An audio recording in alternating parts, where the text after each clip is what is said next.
Bangla band সঙ্গীতের অন্যতম পথিকৃৎ আইয়ুব বাচ্চুকে অমর একুশে ও আন্তর্জাতিক মাতৃভাষা দিবস উপলক্ষে দেশের দ্বিতীয় সর্বোচ্চ বেসামরিক সম্মাননা একুশে পদক 2026-এ ভূষিত করা হয়েছে। সঙ্গীত অঙ্গনে এবছরের মরণোত্তর 21 পদক পেয়েছেন আইয়ুব বাচ্চু।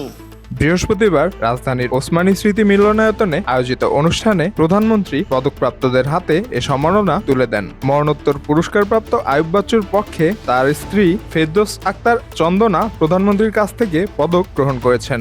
পদক গ্রহণের পর সামাজিক যোগাযোগ মাধ্যমে প্রতিক্রিয়া জানিয়ে ফেরদৌস আখন্দ চন্দনা বলেন, এই সম্মাননা কেবল আইয়ুব বাচ্চুর ব্যক্তিগত স্বীকৃতি নয়, বরং বাংলা ব্যান্ড সঙ্গীতের জন্য রাষ্ট্রীয় স্বীকৃতি।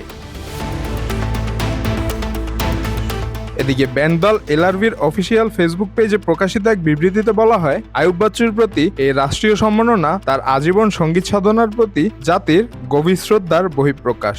বাংলা রক সঙ্গীতে তার সাহসী ও সৃজনশীল অবদান দেশের সংস্কৃতিকে সমৃদ্ধ করেছে এবং আন্তর্জাতিক অঙ্গনে আলাদা পরিচিতি এনে দিয়েছে বলে বিবৃতিতে উল্লেখ করা হয়। বিবৃতিতে আরও বলা হয়, রাষ্ট্র যখন কোনো শিল্পীর অবদানকে স্বীকৃতি দেয় তখন তা পুরো সঙ্গীতাঙ্গনের জন্য সম্মানের বিষয় হয়ে ওঠে এবং নতুন প্রজন্মের শিল্পীদের জন্য অনুপ্রেরণা তৈরি করে।